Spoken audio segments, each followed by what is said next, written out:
Welcome, everybody, to another episode of I Would Say Cyclones Live here on the Voice of College Football Network. I'm your host, Levi Stevenson, managing editor over at Wide Right 90 Light, as well as the host of this show. So, this week, we are going to get in talking a little bit of football, a little bit of spring football, which is now underway at Ames. And we're going to talk about a little bit of that. From specifically, we're going to talk about some of the rumors that I want to hear. So we're a little too early to have heard actual rumors, actual things, little tidbits coming out of practice and stuff like that. But I want to go through a few rumors that I hope I hear. Not necessarily around any specific. There are general rumors that you hear, like, oh, the team looks healthy and fast as ever, and you get lots of those. Lots of the general stuff that teams, this is the fastest team we've had, things like that is the classic line, and the offensive line's looking better and things like that. I want to drill it down into specifics. Just talking about different little bits that I want to hear that I think bode well for the summer and going into fall camp as well too. So, no, Caden's checking in. How's it going, Caden? Going good. Go over here. Then, after talking football, we're going to talk a little bit at the end about basketball, because right now, even though basketball games are over for Iowa State, obviously immediately after games are over, then it's transfer portal season. So we're going to talk about Iowa State, who's been very active in the transfer portal, just like every college basketball program, and talk about their class that they've pulled in, which I don't know if it's finalized, but it's getting close. There's another couple names hanging out there that Iowa State is looking at. But right now they've got three guys in the portal and a couple of guys out that I think are interesting pieces that are worth talking about. So first up, let's talk a little bit about spring practice. This is a spring practice is kind of a funny thing, because it was every program did it basically the same way for a long time. You had 3-4 weeks of practice, and then you just go right into, and then you go into a spring game, and the spring game was on a time bound, time honored, sacred ritual of college football for like basically every program. You have your offense and defense going against each other, and fans get their first real opportunity to see what does this team look like in general. Are there any guys that are showing out early, whatever. Now the spring game, how the teams perform in the spring game is, you have to take it with a grain of salt, because you're going against your own play. You're going against your own players, against your own team. And, the offense is at a little bit of a disadvantage. Both sides have a lot more familiarity with what the other side is trying to do schematically. That makes it a little bit different environment than when you're playing against a team that you don't know what they're doing and they don't know what you're doing. So it's not a perfect environment to recreate what's really happening in a live football game, but you are at least running at full speed. You're seeing guys, you're seeing the quarterback have to make reads in real time, in at full speed, in game speed. So there's interesting things to look at. But if you look at great or poor spring game performances and try to extrapolate them over what they're going to do for the rest of their career, or even just for the next season, I don't know how much correlation there actually is with that. There's been plenty of guys where you look at that have had, really break, you hear about bad spring games a lot more than you hear about good spring games. The first one that immediately comes to mind, it was like recently anyways, is, last season, before last season, when Arch Manning got to Texas and he was put in the spring game. It looked pretty bad actually in the spring game. But then he gets to the fall, and the times he has to play, he actually looks pretty good and looks like he's the future in Austin. So there's lots of examples of guys having bad spring games and looking good in the following season. Lots of examples of guys looking really good in spring and then just not amounting to anything for the coming season or even for the rest of their career. So is there value in the spring game? Maybe.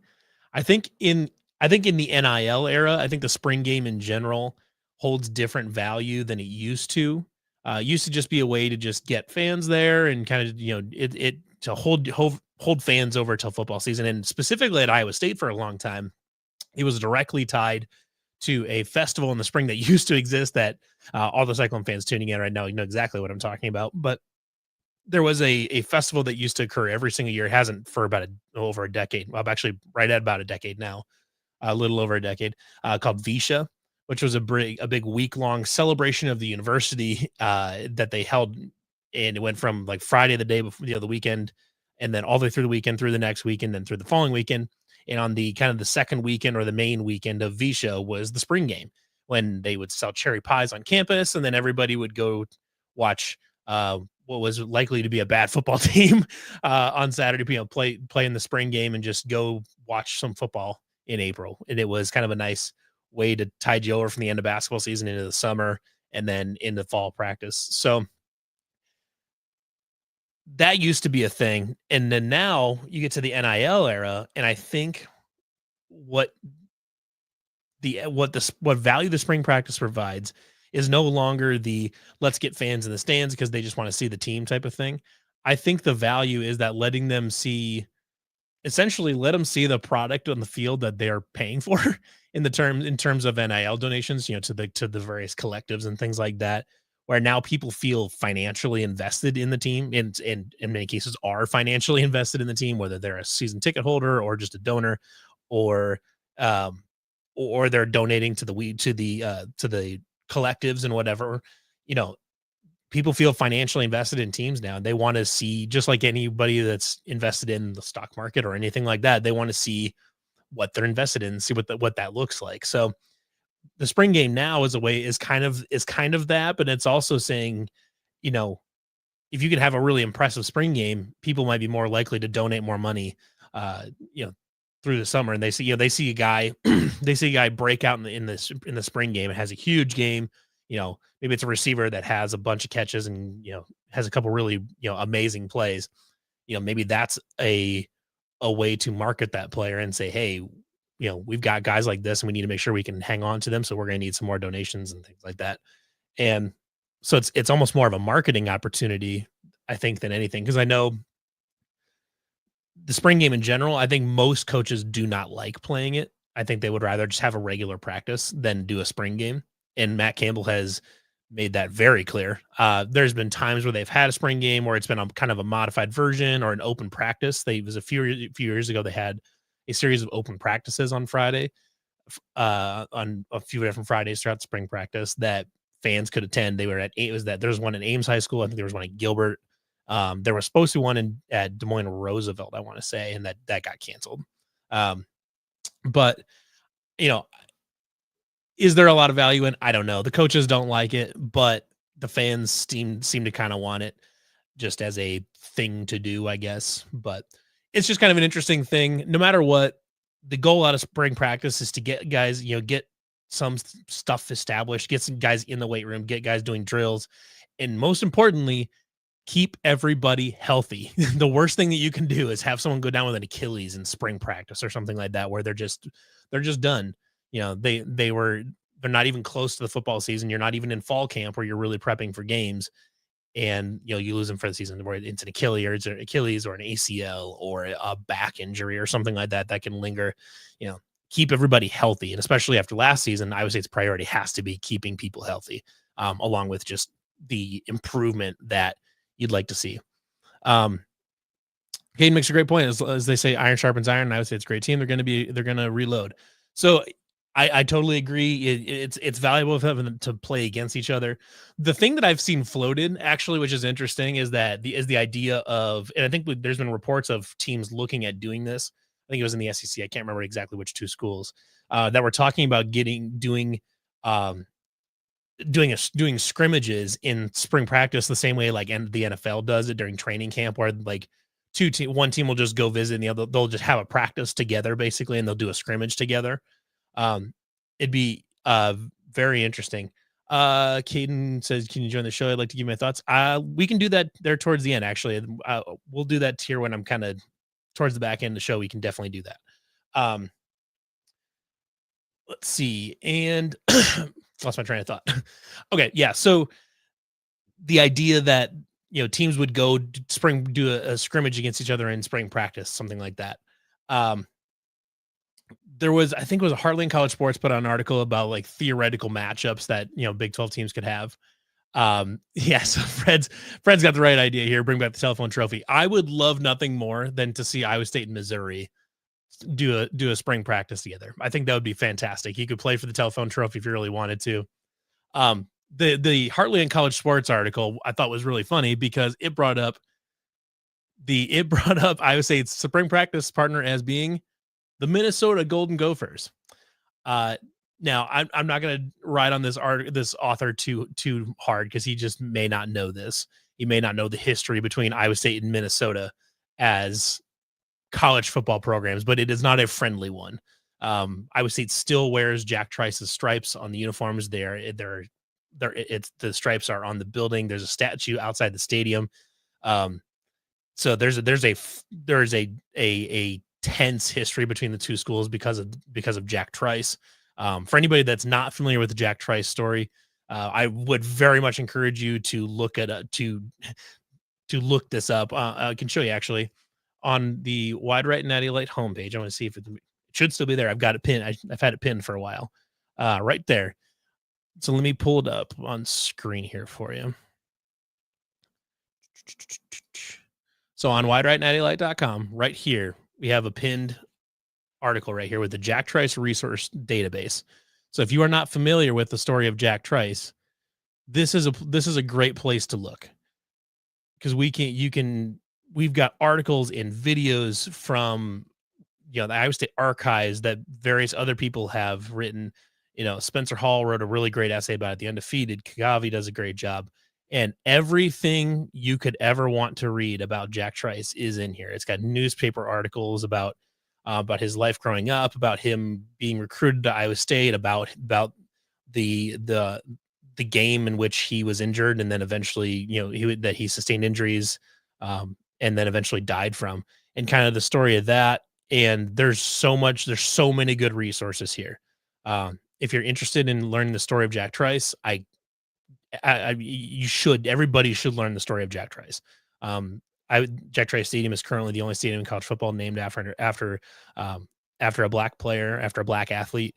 And it's an amazing story all the way from the very beginning through his life, all the way up through the students at Iowa State students fighting to get the stadium named after him.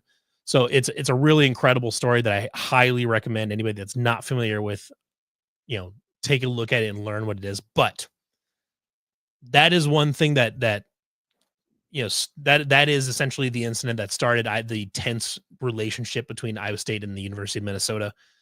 They refused to play each other for over 50 years. Essentially, they still have not played a regular season game against each other since that game. They did play against each other in a bowl game in 2009, the Insight Bowl, where Iowa State won.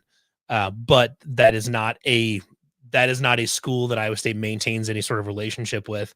And I've heard this before, that Matt Campbell and PJ Fleck are not fans of each other. If there's any team in college football that Iowa State is there is not a team in Division I college football that Iowa State would be less likely to do a spring scrimmage with than the University of Minnesota. It will never, ever happen, ever in a million years. So like I said, I don't want to dog on the Heartland College Sports article, or on the author of that article too hard, because they just probably don't know that.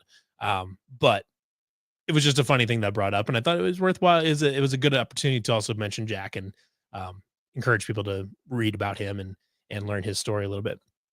So let's get onto kind of my main football topic here. I want to talk about is a wish list of rumors that I would like to hear coming out of spring practice. Just we always end up hearing little nuggets, whether it's on various message boards or just through the rumor mill on social media, whatever it is, of maybe these guys are doing really well, or this guy got hurt, or something like this.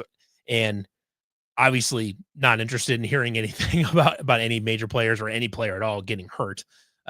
But the number one wish list rumor that I want to hear coming out of spring camp is that a second cornerback has emerged as a clear contender for the starting spot. it is no question the starting corner, the number one starting corner on this team is Jontez Williams. No question about it. That is not it's not really a discussion, and he was very, very good last year. Ended up starting a bunch of games toward the end of the season. He was great. He's absolutely earned every little bit of that number one starting spot on the depth chart. Behind him is a lot of inexperience because you lost Darian Porter and you lost Miles Purchase, both of which played a ton of snaps for Iowa State. So there's a few different names that have been there. You know, the obviously the wild card is the one we talked about last week during our state of the program uh, episode about the corners and safeties, which was Ben Nagoye, switching from wide receiver to corner. I don't know if he'll be ready to play this season. I mean, he would something incredible and remarkable would have to happen, I think, for him to start game one as the second corner. You know, if he does that, then look out because he's going to be an incredible player. But there's a few other guys in there that, you know, have a chance to jump up. I just right now there's just so much inexperience there that I wouldn't call it concern, but I would call it just curiosity, because if you can lock up that second spot, I think the guy that would probably be like my betting favorite, if you were going to call that, would be Trey Bell.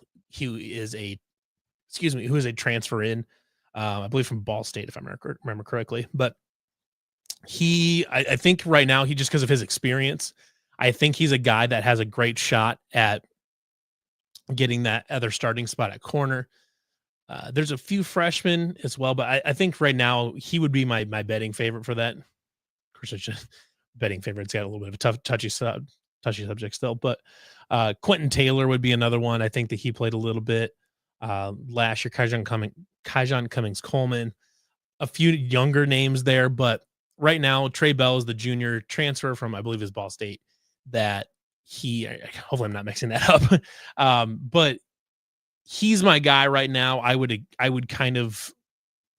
put some chips in on him being the second corner coming out of spring, but just right now there's so much inexperience there. There's so many new faces in that room that I just am not 100% sold on any one guy. Let's see. Did he get this? Trey Bell? Oh, sorry. Trey Bell came from Lindenwood. That's what I was saying. I don't know why I don't know why I was thinking Ball State. I think they were looking at another guy from Ball State, but he didn't end up committing. But Trey Bell came from Lindenwood, is what it was. But he's got good size at 6'3", 191. I mean, that's good size. You know, if he's got the athleticism and the head on his shoulders to do that, I think that is a good fit there physically anyways. But as always, and I would say it's defense and the secondary especially, it's all about the brains and the head on your shoulders and being a smart football player more than it is about being an athletic football player. So that's my number one wish list rumors. I want to hear about a second corner that's starting to pop up and be like, okay, this guy's really turning heads. Rumor wish list number 2 is that Xavier Townsend and Chase Soul are as good as advertised. So Chase Soul and Xavier Townsend, two transfer receivers coming in this year. Xavier Townsend from UCF, Chase Soul from East Carolina. And I would say beat out a lot of programs to get both of these guys. And I think there are dynamic receivers. I know Chase Soul was wanted quite a bit by Florida and Miami. Xavier Townsend was a big-time athlete, actually committed to Iowa State for a bit coming out of high school as a running back or a wide receiver, who kind of was up in the air a little bit, then obviously ended up going to UCF and then played 4 games last season, essentially played his redshirt games last season before then hopping in the transfer portal and then coming here, obviously. So with the departure of Jalen Knoll and Jaden Higgins, I would say it's looking for guys at the receiver spot. There's talent on the roster there, but bringing in guys, experienced guys like Soul and Townsend, I think those are 2 massive gets. I think in terms of the passing game, I think those are massive, massive gets, especially Xavier Townsend having played in high school with Rocco Becht. So they are very familiar with each other. And Townsend is a great athlete. Great. He's an A-tier athlete in college football.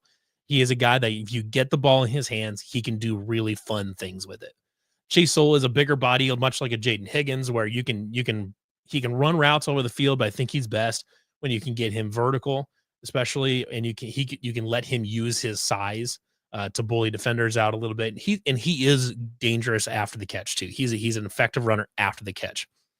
I would love to hear that these two guys are as good as advertised, because I think based on their tape at their previous schools and just the way that the way that their athleticism and their size fits within Iowa State's offense, I think they are a fascinating wide receiver duo going into next season. And I would argue, on paper right now, one of the best duos again in the Big 12, going into 2020, into the 2025 season, because obviously last season Iowa State had the best duo in college football in terms of production of two receivers.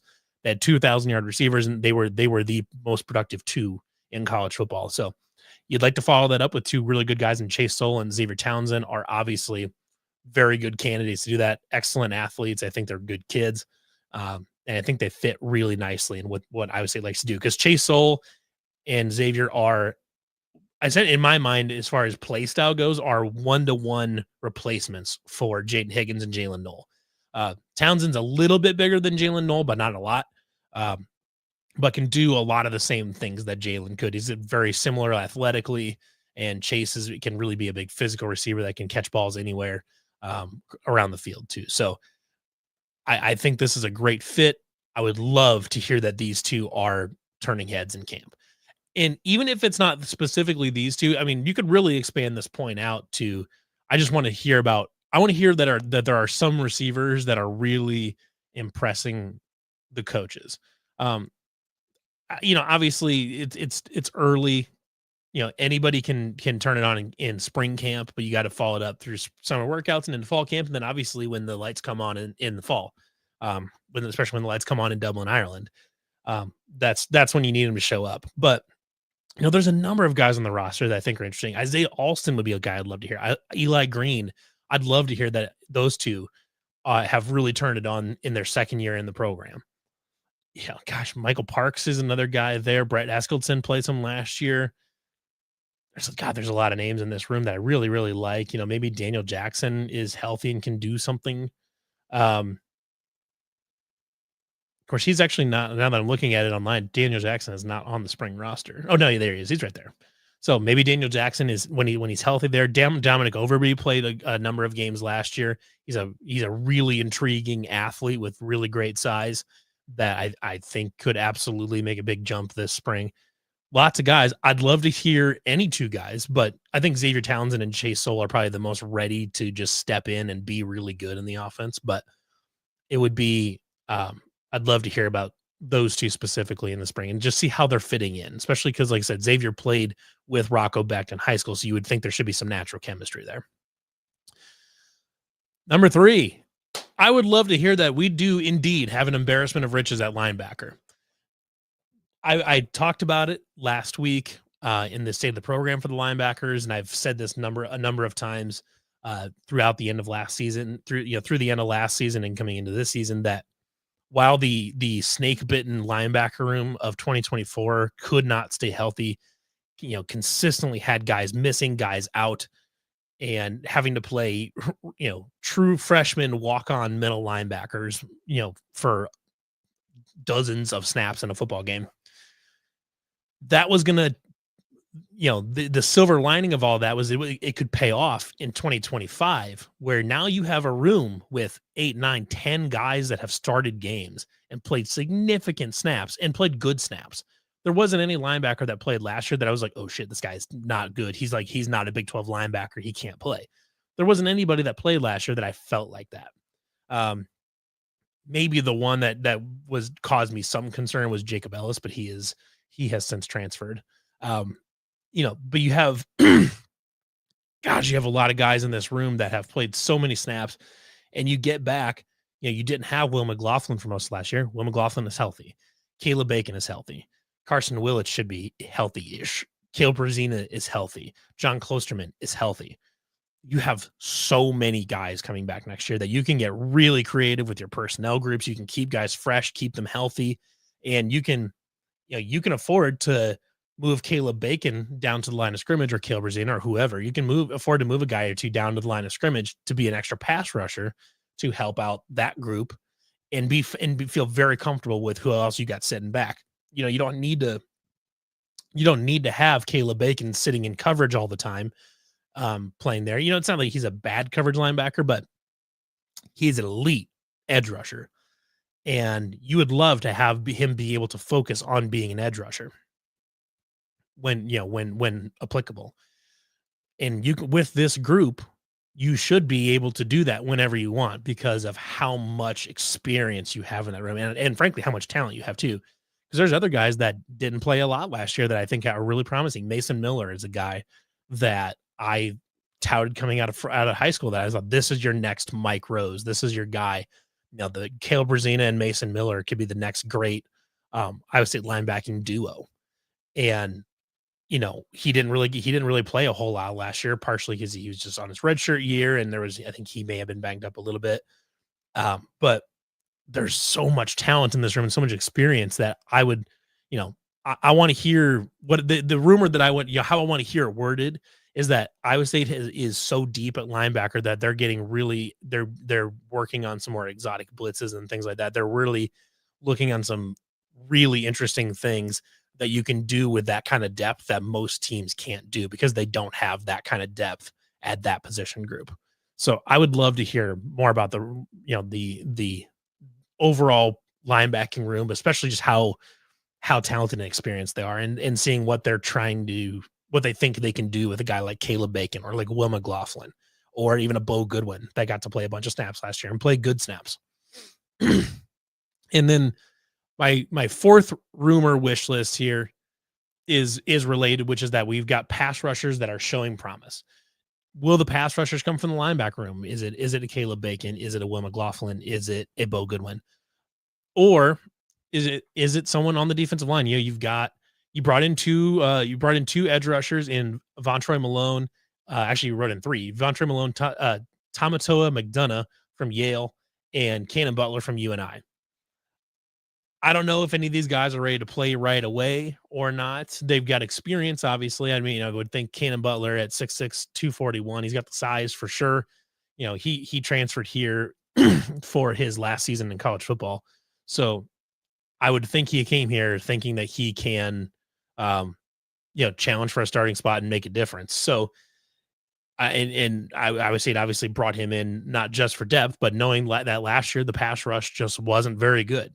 And you want to bring in as many competent bodies into that room as you can find to see what you can get for edge rushers.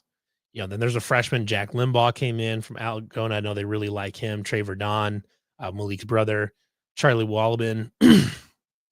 There's a few interesting pass rusher names in the freshman class, but you get into who's already there. Samuel Same is a guy that I know that people have been kind of waiting to see him break out a little bit because he's got really, really good size. Jace Gilbert, redshirt freshman from Waukesha, Wisconsin.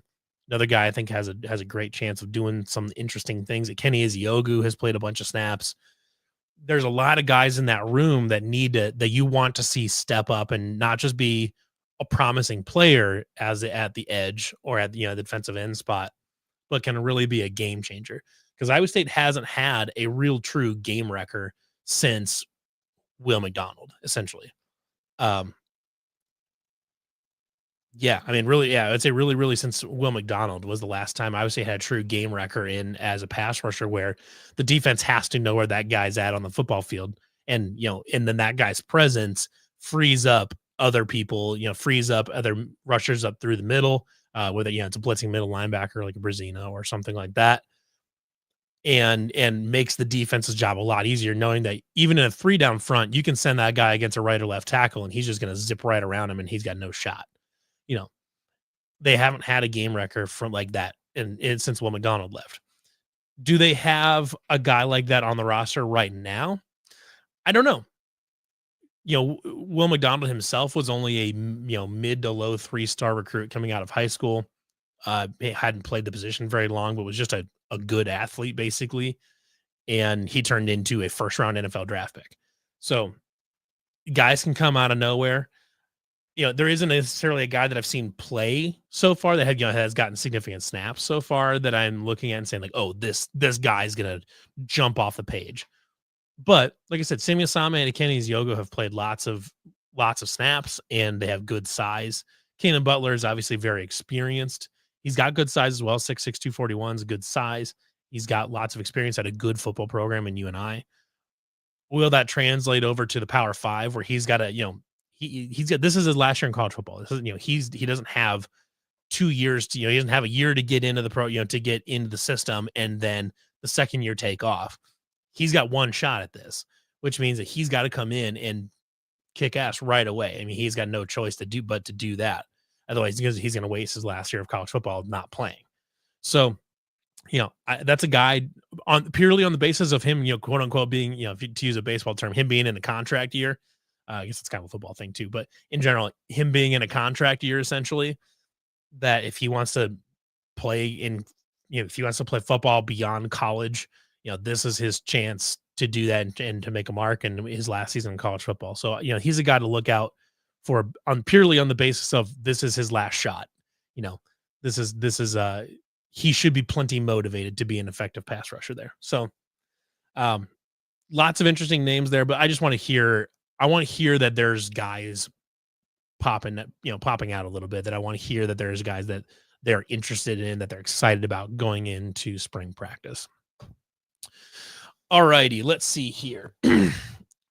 That's going to wrap it up, I think, for football this week. Unfortunately, like I said, we're in the spring. The recruiting's, they're kind of in a recruiting dead spot right now. So there's just not a lot necessarily going on in college, in football, in general, as far as news goes. And that's okay, because during spring practice, no news is good news. Not hearing about this guy broke his leg, or this guy tore his ACL, or this guy popped his Achilles, or whatever it is. I'm good with not hearing any of that stuff right now. So that's okay that it's slow news time right now for the football team. However, it is not remotely a slow news time for the basketball team. So we're going to wrap up today a little bit talking about the basketball transfer portal. And I promise, Caden, if you are still here in about 15 minutes, absolutely I would love to have you on the show. Actually, now that I think about it, I'll just put the link in for anybody that wants to join in on the show. Let's see here.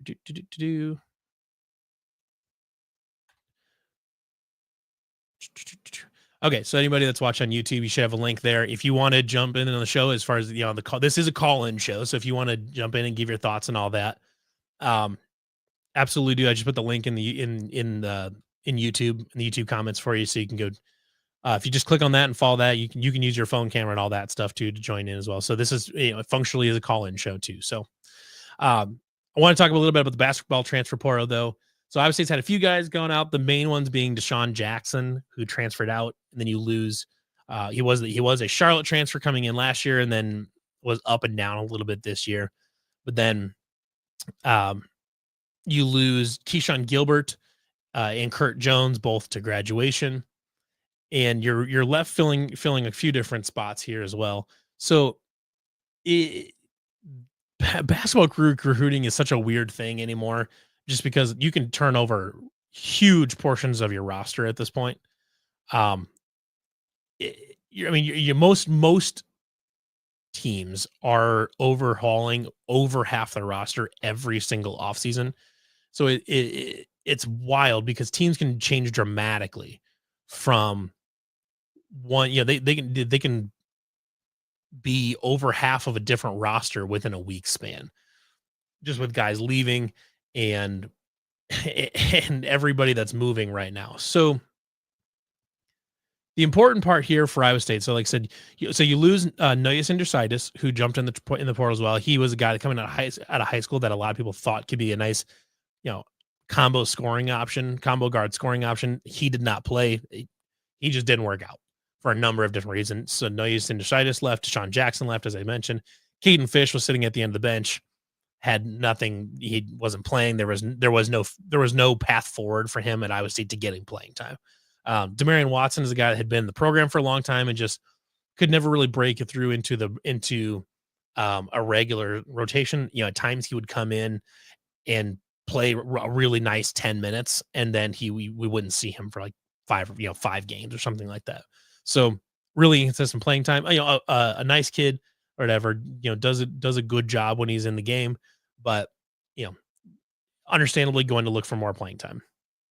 The last one there is JT Rock, who came to Iowa State as a 17-year-old actually, and redshirted his first year, like full on redshirted, which is very uncommon in college basketball. And then this past season sat mostly at the end of the bench.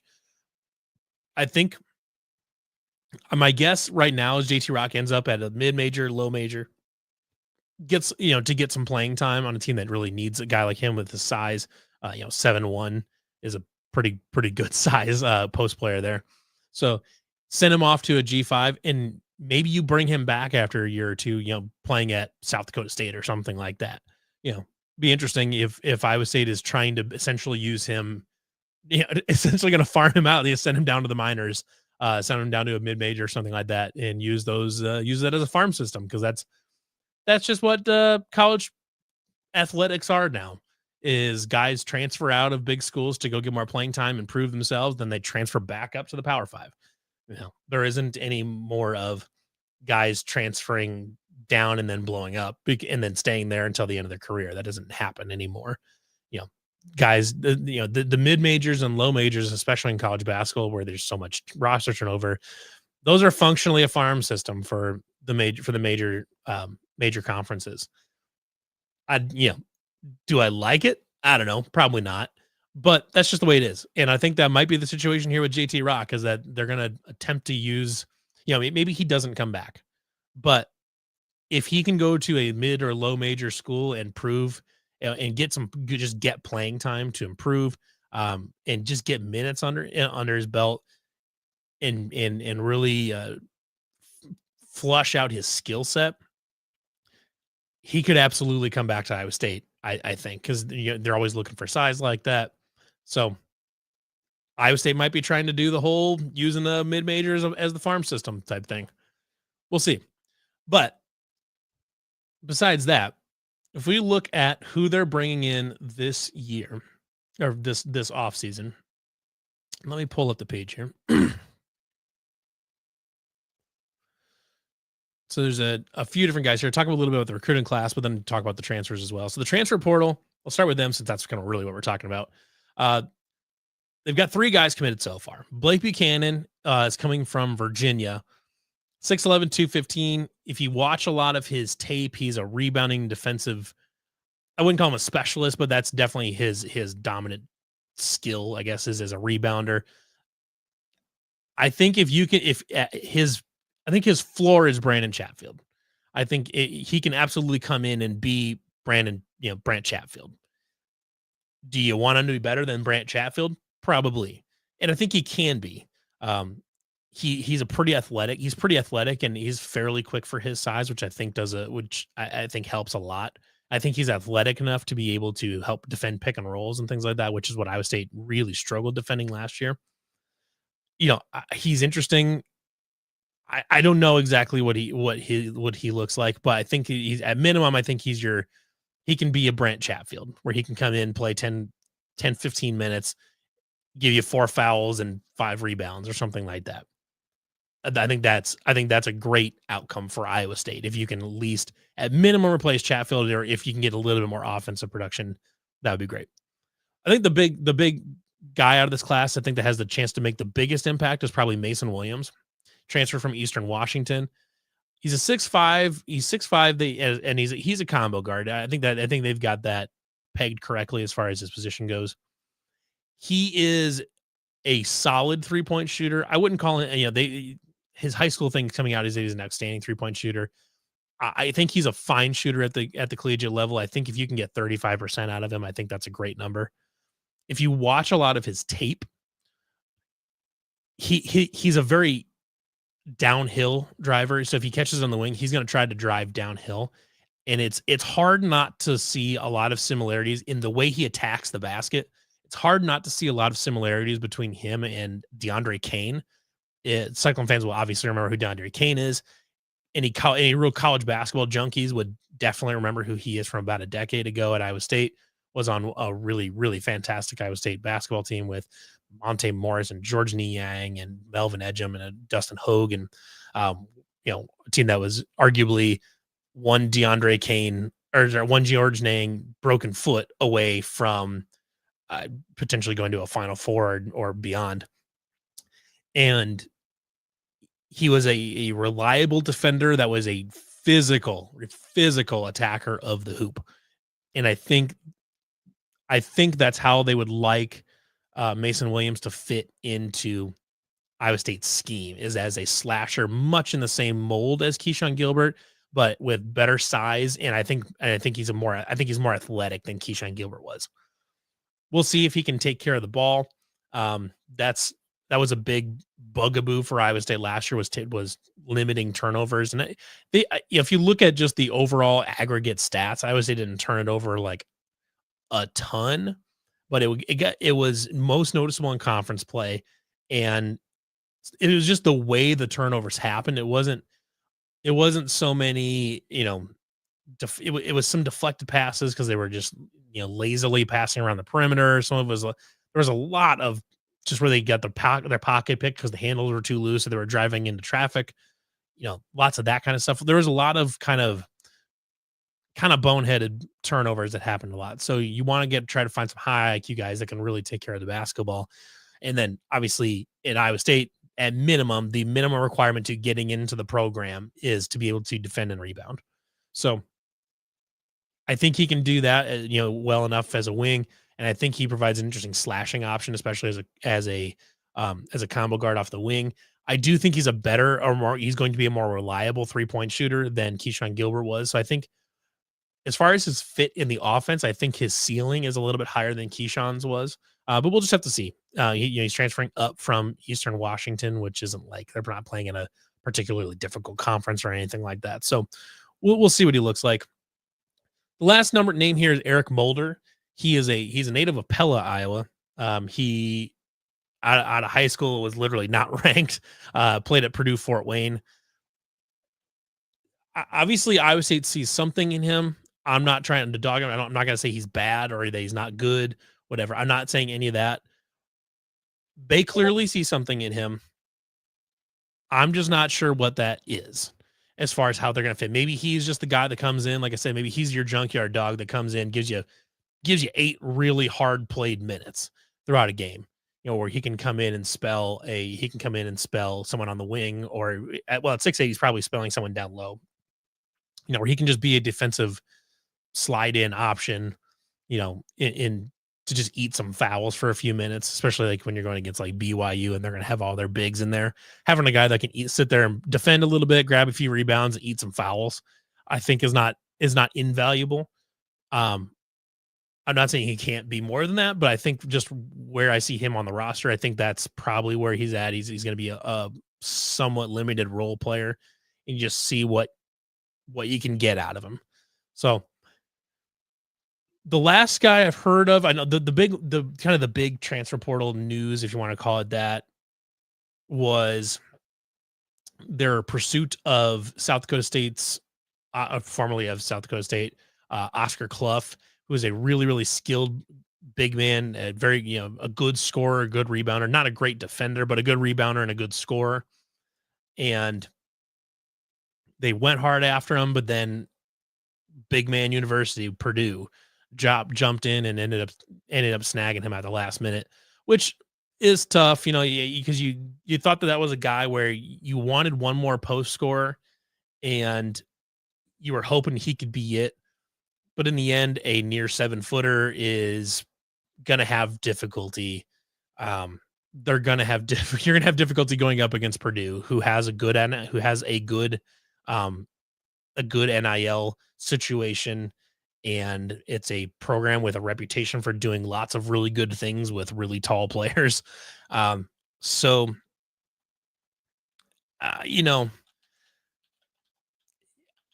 you kind of just have to take that one on the chin a little bit. If you're Iowa State, you wish you could have got him in names, but you just like with any transfer, you have to just move on and find a guy that can fill that role or do something a little bit different there. Because we've heard that they're going to try to do a little bit more with Josh Jefferson handling the ball, things like that. So they want to try to play some more inside out stuff, with Taman Lipsey. So that kind of takes me into one more little point I want to make too, is about what we think this rotation looks like. Um, as of right now are interesting possibilities. So we know Taman is starting. Taman Lipsey is absolutely starting. We know Josh Jefferson's starting.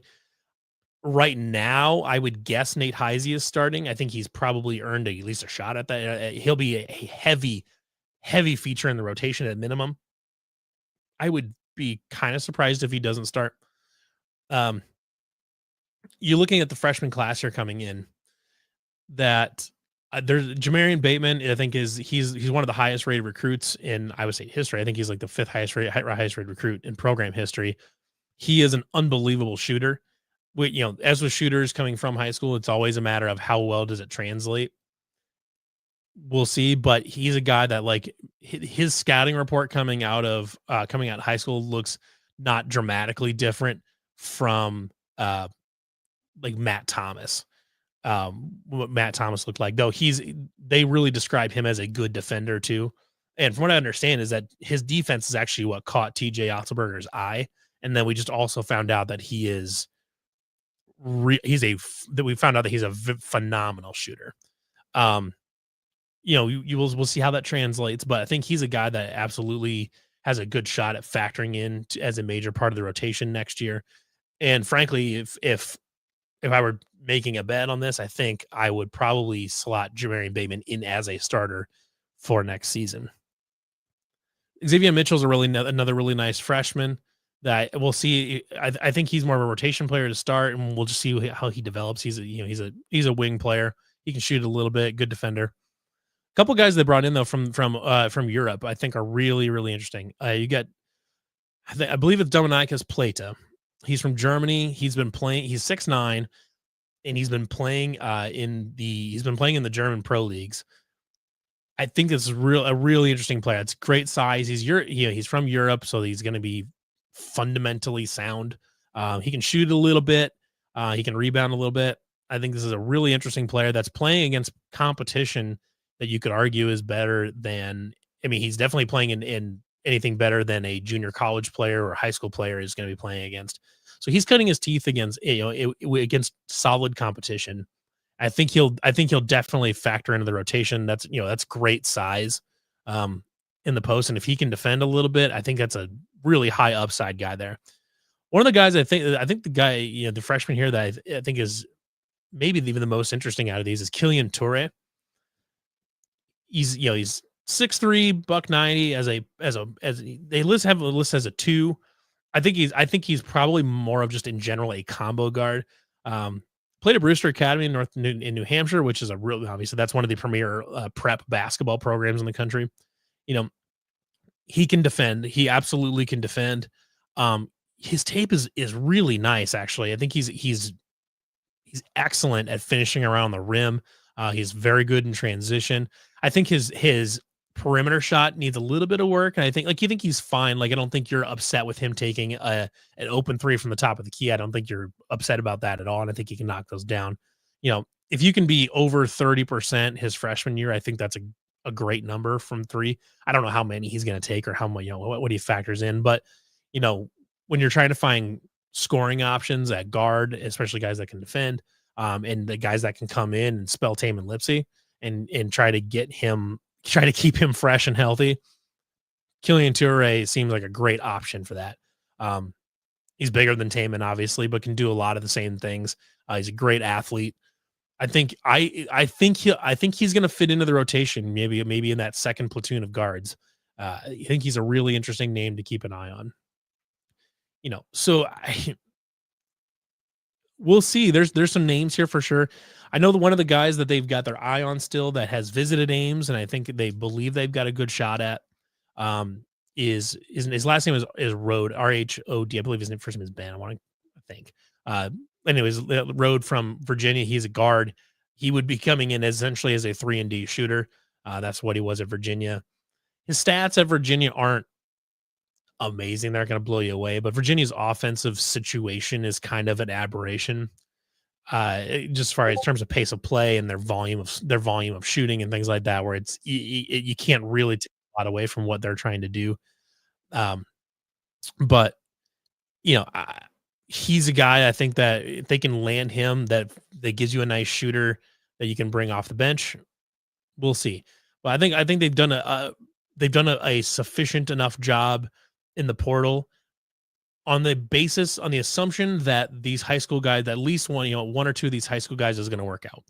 Now, because you're not able at Iowa State to land the big transfers, the big, ones that are transferring from, Power 5 schools, because you're not necessarily able to get a lot of those guys, you have to hit in your high school class. Last year they did not. They did not hit in high school at all. No, your sinusitis was a complete bust. And they had a few other young guys. JT Rock hadn't played. A few other guys that just didn't work out at all. And there's no two ways about it. They need to hit on at least a couple of these guys once in a while. I think Jamarian Bateman is absolutely skilled enough to be a hit and a guy that can come in and potentially start right off the bat. But they have to hit on at least a couple guys. And I think if you don't hit on Jamarian Bateman, you're not feeling great about what's going on, and then your ceiling is lowered quite a bit. So lots of time still to go. They still got they've still got a couple of scholarships left, and specifically one that they may bank, they may do something with it. Lots of options here, but an interesting and active transfer portal that I think is almost done for Iowa State. So now that we've got that up, we do have Caden in here to give us thoughts on Iowa State. Let's see, we'll bring him in. Caden, can you hear me? Good evening, Levi. How we doing tonight, sir? Good. How are you, Caden? First time call on the Iowa State Voice of College Football show. How we doing? Not too bad. What's your thoughts on Iowa State? Iowa State, and I don't know if you tune into the Biggest 12 about me mentioning Iowa State. If you haven't, you can check that.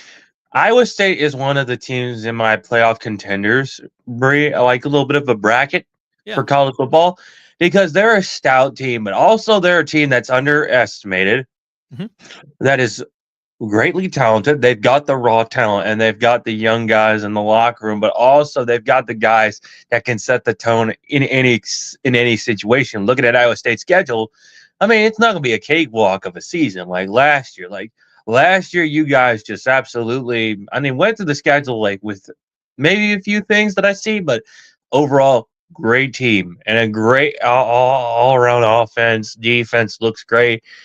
But my thing is, Iowa State needs to fill the holes that are most important. The secondary, and I said this before, the wide receiver room, but also the running back game is great.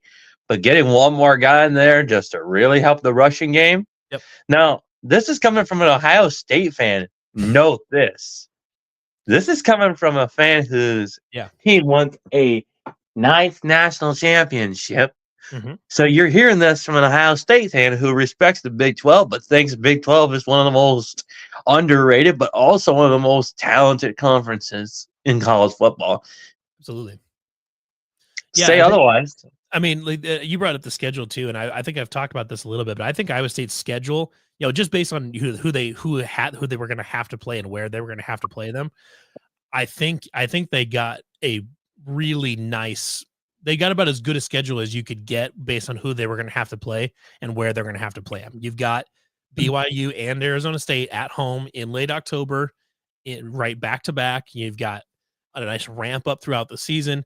You've got, basically all of your most difficult opponents are at home. And so you've got a shot at almost all of these. I think it'd be really, really interesting. I think Iowa State's schedule sets up nicely. If you can go to Ireland, against Dublin and beat Kansas State in week 0, man, I think that's a big deal. What do you got there? My Ohio State banner, along with my high school alma mater banner. But here's my thing, Levi, for just in my point. Now, BYU is a very physical team, but physical on defense most majorly.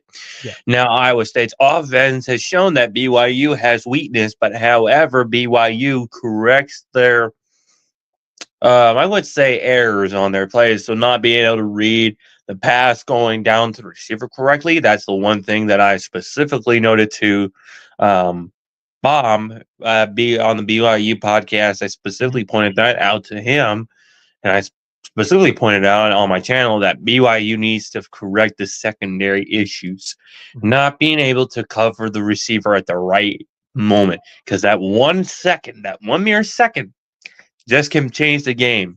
Absolutely. And Iowa State has shown that against BYU in late October this year. Again, it's at home, so BYU needs to step up their game if they're going to be playing not Ohio State, excuse me, Iowa State, who's also a caliber team on offense and defense, who can show who plays 60 minutes, not only just straight ball, but also somebody that can make an impact in the big games. So, like Arizona State at home, the Big 12 champions, a win over Arizona State already gets you a ticket to Arlington, but also that points Iowa State into the playoffs too. Just so you know. Oh yeah, and the Big 12 title winner, as long as they're not like some like a weird 9-3 aberration, like the Big 12 title winner is going to be in the playoff. Right, but I'm also just saying, you're going to probably have one more team from the Big 12 in the playoffs to really try to amp things up, like BYU again, Arizona State, Kansas State again. You've got Kansas State. See what that BYU team looks like, because they did lose a lot of seniors off of that team, and last year, I mean, they were a good team. I'm not taking anything away from them, but there was a number of games where they were the beneficiary of some pretty good bounces. And so Iowa State had that same thing happen in 2020, where they had some bounces go the way. It was a good team, and they got to the Big 12 title game and all that. But then 2021, you see the other side of that is when you don't get the bounces and you don't get some of those 50-50 things that they don't go your way. All of a sudden 10-2 turns into 7-5 pretty quick or whatever. And the BYU in the Big 12, the margins are so thin that if you don't win a lot of those 50-50 balls, you can go from 11 or 10 wins down to 6 in a hurry just because of how razor thin those margins are. So it's really, really interesting to see if BYU can put it together again. Just because they were kind of tiptoeing that line a lot last year, and they obviously they caught Kansas State at a weird time, where they just blew out Kansas State, who was otherwise pretty good up to that point, and that game looked kind of fluky. So it'd be interesting to see what BYU can put together again. But they're always, Kalani Sitake is a really good coach, so I would expect them to be a contender, again near the top of the conference, though. Like I said earlier in the show, as I said mentioned before, iron sharpens iron, and Iowa State will reload, but also BYU. Please beware of BYU. They're a team that will reload. They're a team that is capable of reloading Kansas State, Arizona State. You've got not just Iowa State's a powerhouse in the Big 12. You got, like I said, BYU, Kansas State, Iowa State. Arizona State. Colorado might look. Who knows what Colorado might look like? Right. So, but also you've got, soon, you got to face West Virginia sooner or later, and Coach Rodriguez down there also has he's a great mind. And he's going to look like TCU is a wild card. Texas Tech's a wild card. Cincinnati is looking like something, but might be there. We'll see. I don't know. But like I said, you never know who shows up in the playoffs. Mm-hmm. I mean, TCU, your buddy Clinton Foster on the TCU show, his TCU Horned Frogs beat Michigan when Michigan was favored by like 7.5 points in that game. And they lost 51-45 when Michigan was supposed to be favored in that game by 7.5 points. Cincinnati going to playoffs, going 13-0, go to playoffs. You make a good spot, hold up against Alabama in the first half, but then Alabama, with Coach Saban, rocks you, socks you. Absolutely. But my bottom line is if there's a Big 12 team that can make an impact, but like Arizona State or like Iowa State, Kansas State, BYU. Absolutely. Quote me on now. Anybody on this channel can disagree with me, but this is coming from an Ohio State fan. No, Ohio State. Down the road, just 2 states down to the east, maybe 3 states down the east side. But Iowa State, I've said this before about Iowa State. They're a good team, physical, they can play ball, but also the thing is with me, if they're going to come into a game like possibility Ohio State versus Iowa State playoff, it's on the line. Absolutely. We've got to play, they may have a loss, but it's just like a minor loss. They might have done something, like a small error that it can be fixed easy. Mm-hmm. But I wanted to get your thoughts on Iowa State, OSU, maybe championship, playoff contendership match. What are you thinking? It'd be interesting.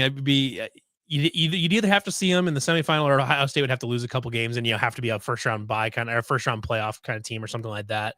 Which, if you got Iowa State, Ohio State at the shoe in December, I think that'd be pretty cool. I mean, but it's also if you get them at Iowa State, Ohio State at Jack Trice Stadium, I think that'd be cooler. But That's just me. But I mean, put this neutral site game. It's the Peach Bowl or the Orange Bowl. Because the difference between teams like Iowa State that play above their talent level and teams like Ohio State that recruit better than basically everybody else in college football, you typically see that in the trenches on the offensive and defensive lines where you see the difference there.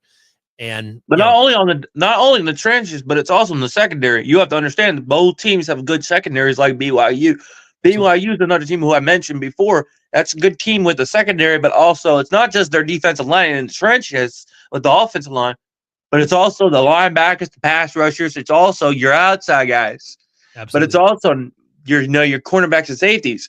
If Iowa State can just fill those holes in, but also be able to play the games that count the most, win the games that really come down to the line and the wire, you got a good season on your hand. And then maybe Arizona State or BYU shows up, two or three teams from the Big 12 show up in the playoffs. Miami or like somebody like Miami or like SMU in the playoffs again.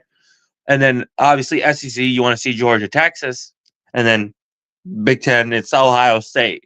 Ohio State's the main target for everybody. That's a team you want to really make your name off of. Win the big one, but also win it against someone who's been there in the situation. Mm-hmm. Understand that. A physical team. You want to match it with a physical team that plays, 60-minute ball game.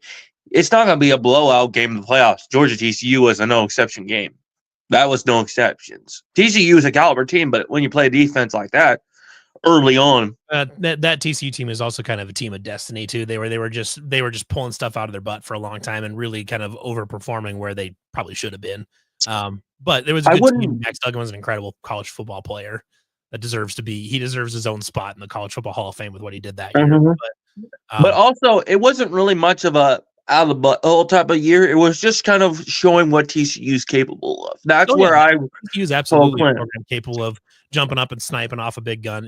A blue blood. Once in a while, they're absolutely talented enough to do that. But I appreciate you jumping on, Caden. Though I've got a couple the other person hopping on as well. But I appreciate you hopping on. I appreciate you jumping in the comments every week and talking with me a little bit though. So I really appreciate that. And happy to have you on again sometime soon too. But like I said, Levi, let me just say this to Iowa State. You're good. Just something for you guys to understand. And I don't know if anybody from Iowa State watches this specifically for the coaching staff, but here's my thing. Iowa State has to reload on the secondary.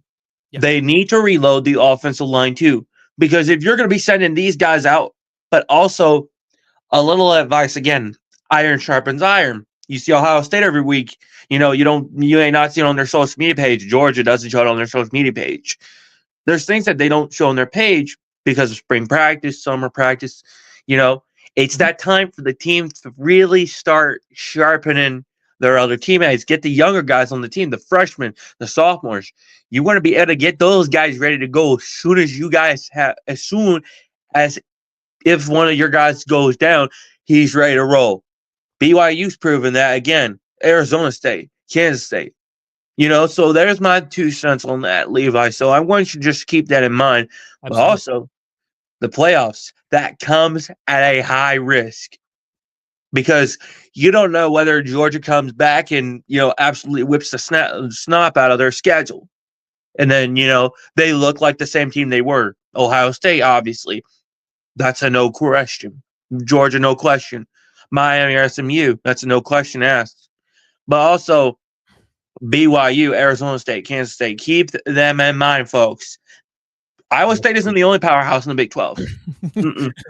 It's amazing that Iowa State even gets called a powerhouse in the Big 12. Just with our when you earn the respect of somebody. Yeah. Well, let me just say this, Levi. As someone who's an Ohio State fan who's been watching the Big 12 for the last 2 years, ever since TCU won the national championship, the Big 12's earned my respect. And not just my respect, but also everybody else at OSU's respect. Because if you can really step up the game like that, that's a whole nother subject. And everybody, if you got any questions for me personally, I'm going to say this. You can find me on YouTube, Caden the Man 614, and Levi, yourself. I'm going live tomorrow night, 7 p.m. EST, and then also Saturday and Sunday night, 6 p.m. EST. I will be talking about the Big 12 tomorrow, so I'd like you to come by and you and Clint and everybody else in the Big 12 come on by and give me your guys' thoughts. I do like to take calls from you guys because you guys are just some unbelievable fans, but also the passion of the Big 12 is something that I really like to see, because let me just be honest, Notre Dame doesn't have the same energy like they did. I'm just being straight up honest. But also Clemson, Alabama, Michigan, they don't bring the same energy like they do. But I've said this before to even one of the most diehard Clemson fans on YouTube, Pigskin Pete. I said this, even Mountaineer fans have more passion than Tiger fans down in Clemson and Charleston, South Carolina. And you know what? The funny thing is, Iowa State fans are the same like West Virginia fans, Colorado, BYU, Arizona State, Kansas State. Those fan bases are passionate, but also those teams are raw, but also they just need the push, and that push is the next couple of years for the Big 12 to really start to really knocking on the championship door, because you never know. But Iowa State could go in the playoffs and absolutely whip the snot out of Notre Dame. And then John Kennedy from Always Irish. We need to get revenge. I was saying needs to get revenge for the 2019 Camping World Bowl. But also, here's the thing. John Kennedy from Always Irish is going to complain that Iowa State loss was not necessary. Or Clemson. Clemson fans are going to be like, Iowa State was not really a team that we should have played. Should have been winning for us. But it's like, you have to be prepared. You don't know if this team just going to come in there and beat y'all like that. Mm-hmm. You don't know if Kansas State, and I'm prepared. If Kansas State or even Iowa State beats Ohio State, I will come on this show and give that team credit for. I promise you, I'm not lying. I will be the first Ohio State fan on YouTube, and the only Ohio State fan on YouTube that gives that team credit for beating us. I gave Georgia fans that credit wholly. But also, Big 12 fans, just know, I will come on this show if Iowa State beats Ohio State in the playoffs. If they beat us, I will come on and tell Levi I give Iowa State credit for playing 60 minutes against a true team, a true blue blood, but also not really much of a blue blood, but a scarlet and gray blooded team that knows how to play ball, but actually playing good football the way it's done. And I know Coach Hayes would be very impressed with Iowa State right now, and I dang sure know that he's impressed. Well, I appreciate all the comments, Caden. We'll see you again, hopefully sometime soon. Everyone check out Caden on YouTube. Go Bucks, and I'm waiting for that maybe a little national championship rematch.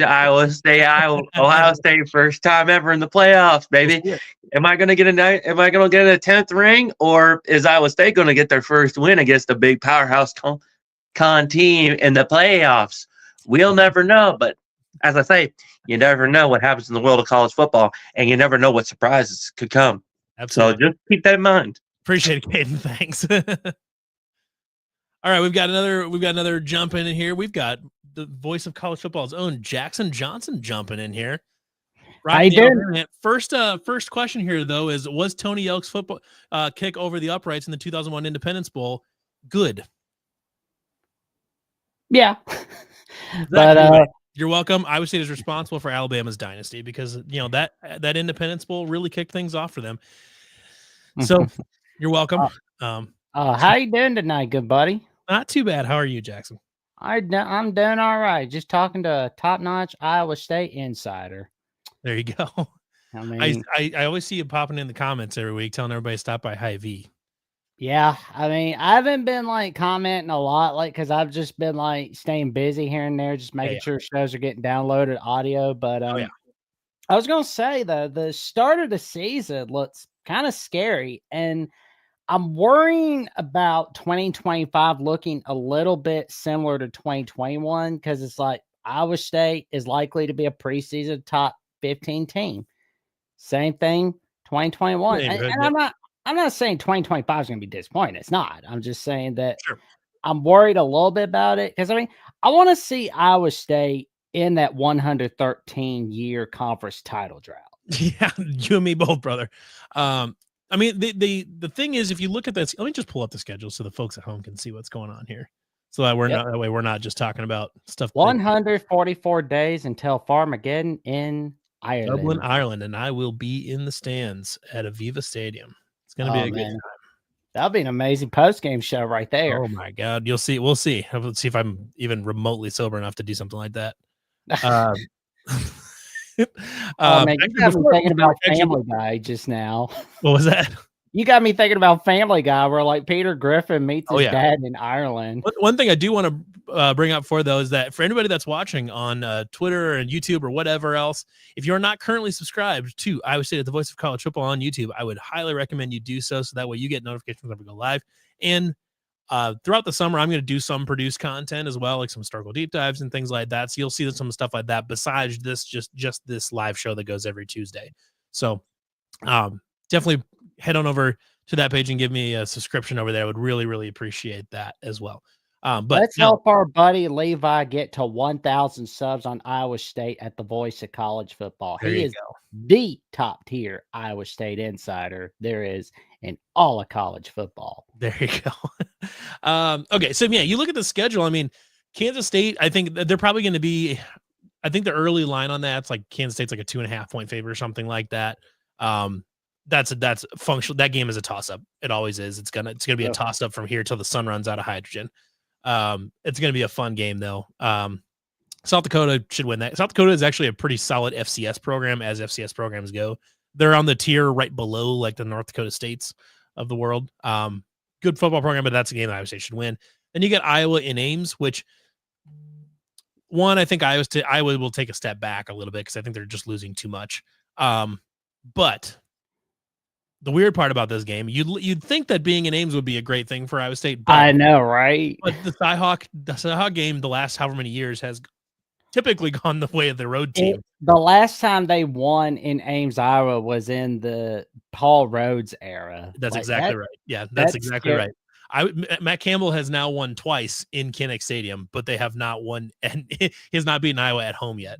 It's insane. Now, for the record, had the game happened in 2020, I feel very confident we would have won that game. Oh, great. I mean, because like I remember like 2011 where like Iowa State went the double overtime. Like I was flipping between that game.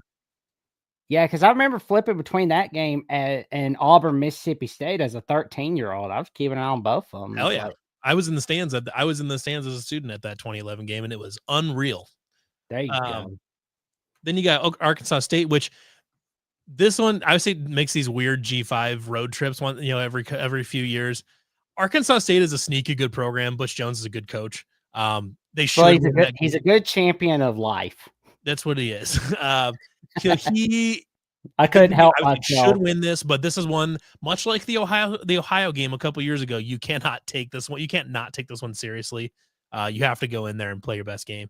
Arizona, I think, is going to be bad. I don't think they're going to be very good. They were bad last year. I don't think they're going to be good this year.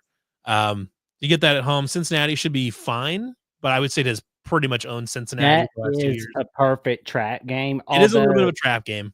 But this is, like I said, this is a team that Iowa State has generally done very well against so far the last couple of years. And it's worth noting that their defensive coordinator grew up, he cut his teeth at the Power 5 level at Iowa State. So Iowa State knows their defense.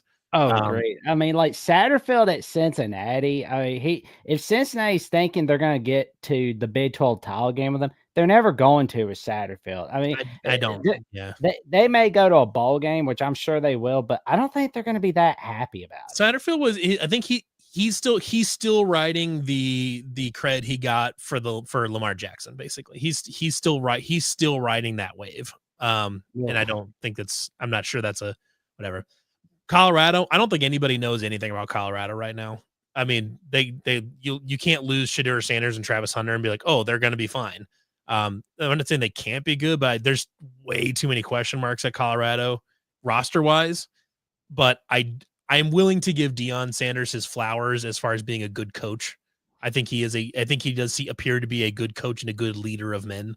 We're just going to see what that roster looks like. I think that's the main question mark there. And they're very, very inexperienced. Right here is an unbelievable back-to-back home games for Iowa State right there. BYU and Arizona State back-to-back. If you are a college football nerd, this is your dream back-to-back as far as the Big 12 goes. You get BYU and Arizona State back-to-back in back-to-back weeks in Jack Trice Stadium, right when right when all three of these teams should be playing their best football. I think this is an amazing. These are an amazing couple weeks here that I think the outcomes of those two games I think will go a long ways toward determining who's going to be playing in Arlington. Just don't have Jesse Palmer calling the Iowa State Arizona State rematch. Like that moron is worried more about his Bachelorette show and his Food Network show than he is about Iowa State Arizona State. I'm like, bro, you are not watching the game that you're currently calling. Yeah. It's like, come on. So you got TCU. This is weird. Why does it say number 45 Kansas? It's wild. Anyway, so you get TCU down in Fort Worth. This game probably worries me more than any other road game. We do not play well in Fort Worth typically. It's not a place I like to play. It's like no disrespect to my TCU friends. But the Amity Carter Stadium is not like a feared home, and it's not a feared home field in college football. It's a nice stadium. If you've ever been there, it's a very nice stadium. But it's not necessarily feared as a home environment. But for whatever reason, we just do not play very well. And I think TCU will probably be solid. I don't know if they're going to be great, but I think they'll be solid at least. Whereas, they could be a couple breaks away from really being in contention, well into November type of thing, as far as, in the Big 12 race. This one scares the daylights out of me. I realized that they lost a ton of guys. They lost so much experience. They lost Devin Neal and a few different receivers and stuff like that. But Kansas's scheme, if you were designing an offensive scheme in a laboratory to beat Iowa State's defense, it would be Kansas's offense. And frankly, it kind of seems like they did that. It seems like that's why their offense exists, and that is specifically to deal with Iowa State's defense. Lance Leopold is in like similar circles to where like Matt Campbell is, where it's like they both have one thing common. They both came from a MAC school. And like prior to Matt Campbell, Iowa State didn't really go to the Big 12 title at all. I mean, they were good enough to be a bowl team, but that's it. A couple years in the mid 2000s there, they had a shot. They were within one win of going to the Big 12 title game, but they fell apart both here, which is the reason we have the first half of Wide Right and Hattie Light. So that game will always, playing Kansas anymore scares the daylights out of me, because they're a solid football team that is dangerous. And if you look at like the last month of the season last year, nobody wanted any piece of Kansas. If you were playing Kansas in late November last year, there's no team in college football that wanted to play that Kansas team in late November. Nobody wanted a piece of that. That game is always going to scare me, but I think Kansas lost so much. The question for me about Kansas will be, is this the year that they end that long losing streak to Kansas State? That's going to be the question, because they had a good shot at it last year and they just didn't do it. Luckily they're in Lawrence this year in their brand new stadium too. Oh yeah. Oklahoma State, Stillwater is a tough place to play. I don't know that Oklahoma State's going to be offering much this year. I think they were so bad last year. They were really, really bad last year, and I don't think their quarterback situation has gotten any better. I'm not, maybe I'm still, as a chaotic human being as Mike Gundy is. He's still a good college football coach that deserves a ton of respect. Oklahoma State is one of the winningest college football programs in the last, since 2000, essentially. They're one of the winningest programs in college football, and they've earned every bit of that. Oklahoma State historically is really not that far above Iowa State. If you look prior to 2000, they were not great. But now I think they're widely viewed as, they're not a blue blood, but I think they're like kind of almost in that tier below. If there's tier 1 is your blue bloods, tier 2 is like your Penn States and things like that, where they're, maybe a blue blood, maybe not. The next tier right below that, I think, is where a lot of people see Oklahoma State. And there's a few other programs that kind of fall in that category, where they're just really highly respected football teams. They're just not blue blood. Mike Gundy has earned the benefit of the doubt more often than not. So I think like by then you will know what kind of team Oklahoma State is. That is 100% the case. I mean, aside from being the last game of the season, but usually by about the beginning of November, exactly what your Oklahoma State is going to be. They're either going to be really solid and they're going to be a really difficult team to deal with, or they're going to be terrible and this last month is going to be a disaster. That is how it always goes with Oklahoma State. Oh yeah, I mean, like that. The thing is for like Mike Gundy and Oklahoma State, yeah, because I know there's been like a lot of squawking about the way last season went for him, and to the point where he had to restructure his contract. And if Oklahoma State is sits and sits, I think there's talks about whether he's fired or not. Well, Seven and they really can't fire him. They just because the way his contract is, he has a lifetime perpetually renewing contract. So they can't really fire him per se. oh And wow, even Oklahoma State fans like agree that he's kind of like earned the right to stay as long as he wants to. But at a certain point, like he needs to make a decision, much the same way that Kirk Ferentz is going to need to make a decision at Iowa. oh yeah, As far as like how long is it realistically good for me to still be here? Like how long can I stay here and not do like long-ish term damage to the program? Now Iowa is a more consistent football team than Oklahoma State is, and they should be, just given the resources they have available to them. But it's one of those things where guys that stick around and they get these like lifetime contracts or some really, really long-term contracts where even if you can't really fire them, like you need to be able to have a sit down and have an honest conversation with them. It's like, okay, is you being the head coach still the right thing for this program? And Oklahoma, exactly. like, I think you're right. Whereas that, like, unfortunately, if Mike Gundy wants to be stubborn about it and doesn't want to leave, there's not a lot that Oklahoma State can do about it except for like finding a way to fire him for cause. But you know, Oh yeah. if it's not that, I don't know how you're going to get rid of him if he doesn't want to leave. So that's the sticky spot that Oklahoma Well, State. maybe he'll get himself in trouble like he did in 2020 if Oklahoma Maybe, yeah, State's lucky. So I mean, there's always something. yeah. So it's a when where there's a way, where there's a will, a lawyer will always find a way. But it's just it's a difficult situation for them. I mean, they've earned the right to be like at least considered, that given the benefit of the doubt as being a solid football program at the minimum. It's just that roster, they were so bad last year and they're just nothing that quarterback for them at all right Oh now. no. There's nothing there for them. They've always got good skill position players and some good and a decent defense, but it's just I'm not sure what's there for Oklahoma State right now. But if you look at this for Iowa State, I mean, your hardest games that you have, your toughest road game is probably either at Cincinnati or at TCU. But otherwise, you've got Kansas at home, you've got Arizona State at home, you got BYU at home. And well, Colorado could be your toughest road game, but I don't think anybody knows what Colorado is going to be. And then but otherwise, getting these two and Kansas at home, I think is a big deal. I think that's a really big deal. Because right now, if Colorado is just fine and you can beat Kansas State and Iowa, you're talking about 1, 2, 3, 4, 5, 6, 7-0 potentially going into that BYU game, going into a home and home, 2 home games in a row with homecoming and then Arizona State there. If Iowa State is if you're 11-1 going if into you're 6-1 or 7-0 at after the Colorado game, you're in a great spot to finish and like you said, and I think you were getting ready to say is if Iowa State's 11-1, they should have a clubhouse lead into a playoff spot. Oh yeah. Even if you don't win the Big 12 title game. That'd be pretty cool. Like see Iowa State in the playoffs. I mean, it's like that. That'd be Nothing would amazing. make me happier than to see Iowa State play a home game in December and a home playoff game in December at Jack Trice Stadium, and it's fucking 10 degrees and there's a foot of snow on the ground against some team from the South, like Texas or something. Gosh, Texas at Iowa State in late December. Art. That would be incredible football. That would be incredible television.